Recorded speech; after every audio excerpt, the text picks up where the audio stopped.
So hello mga kabusing, welcome back to my vlog.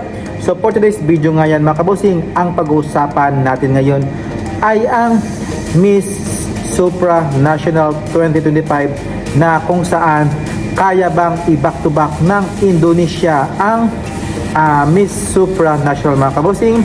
At syempre ang lakas talaga ng loob ng taga-Indonesia na mga Indololo na pwede nilang masungkit ang corona at pwede silang mag-back to back nga yan mga kabosing. So, before anything else is nais ko muna kayong batiin na magandang umaga, magandang tanghali, magandang gabi.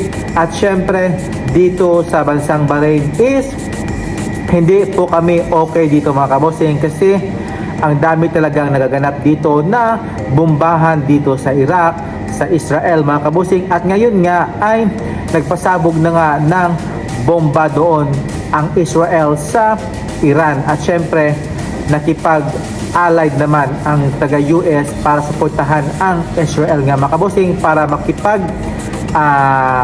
puksaan din doon sa kanilang kalaban na Iran mga kabosing. So grabe. Ngayon mga kabosing is nasa level 4 na nga mga kabosing ngayon.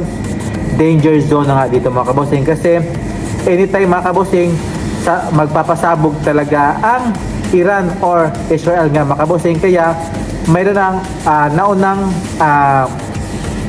bomb nga mga kabosing na pinaputok doon sa Iran mga kabosing. At syempre maraming ngang namatay. At syempre usap-usapan din dito sa mga news na pati din daw Bahrain. So kami dito is napapanik na din mga kabosing kasi nadadamay din ang mga lahat ng mga Middle East nga mga kabosing dito sa kaguluhan ng Israel tsaka Iran mga kabosing. Kaya kami dito kahit nag-work kami ay lumalaban pa rin kami dito mga kabosing para sa ekonomiya. At syempre habang wala pa naman work muna tayo mga kabosing kasi lahat kasi sa news dito sa Gulf kasi yun talaga yung mga ulat dito, lahat news about sa mga wars ng mga kabosing na mapapasama kami dito sa pagbubomba ng mga Iran dito sa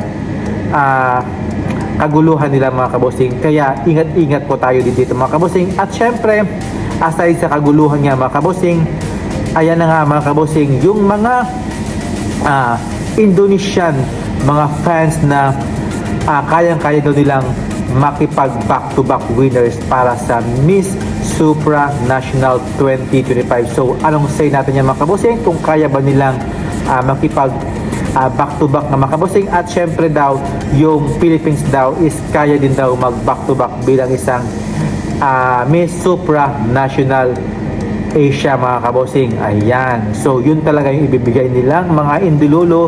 So, kaya daw din nating mag back-to-back as Miss Supranational Asia. So ayan, so tayo ay makakapasok lang sa top 12 tapos sila makakapasok sa top 5 at magiging winners ka mga kabosing. Anong say nyo dyan mga kabosing?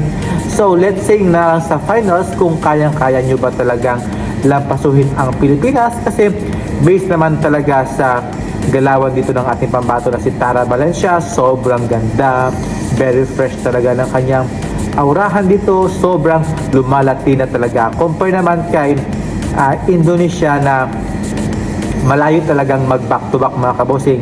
Compare last year na maganda, so ngayon okay naman maganda pero mas iba talaga ang last year ng kanilang pambato nga at nagiging reigning queens nga nila na from Indonesia. So ngayon hindi talaga nakitaan natin ng mag back to back ang Indonesia. So kung sa Philippines naman, kayang mag-top 5 kasi kitang-kita mo naman talaga yung mga ginagawa ni Tara Valencia sa kanyang mga pa-eksena doon sa Poland.